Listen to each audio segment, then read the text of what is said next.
Sindaci Marin e Sommadossi, allora l'importanza di quest'opera sia in termini di sicurezza ma anche per unire le vostre due comunità. Sì, davvero è una giornata importante oggi, perché con l'inaugurazione di questa ciclopedonale andiamo davvero a mettere in sicurezza quello che è il collegamento tra le nostre due comunità, un tratto di strada davvero pericoloso che purtroppo negli anni ha visto vittime, ha visto troppi incidenti, ma con questa pista ciclopedonale appunto andiamo a mettere in sicurezza l'attraversamento dei pedoni, delle biciclette, dei ciclisti, e a unire le nostre due comunità. E anche questo è il senso che vogliamo dare, perché è il primo collegamento appunto che viene tra San Zenone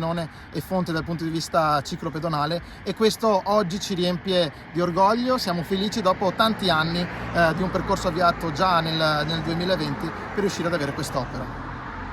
Sì, io appunto ringrazio il sindaco Marin che aveva dato il là a quest'opera già nel 2020 e l'amministrazione precedente ha accolto l'occasione, e per questo ringrazio anche l'amministrazione precedente di Fonte col sindaco Ceccato e il consigliere con delega ai lavori pubblici Renato Zanotto.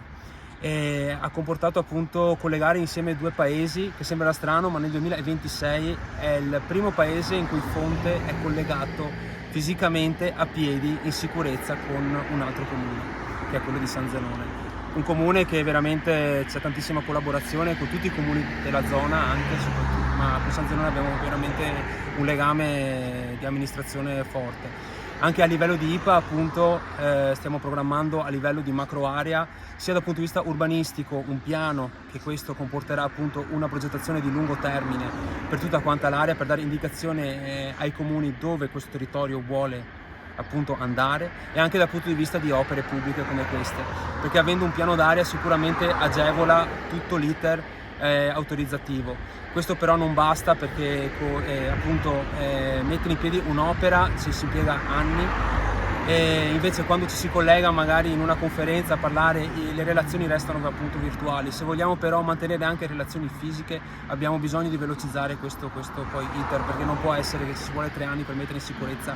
una strada, e questo lo si fa facendo squadra tra enti, facendo strada appunto anche con la provincia, quella appunto con la regione, dove facendo squadra, come in questo caso qui, siamo riusciti a portare con la provincia a termine un'opera di un costo anche elevato di 500.000 euro, con un contributo quasi del 50% da parte della provincia. Quindi un grazie di cuore a tutti gli enti che ci hanno appunto sostenuto, agli uffici tecnici, e però bisogna continuare a fare sempre di più per appunto snellire tutto l'apparato burocratico che gestisce questi tipi di opere.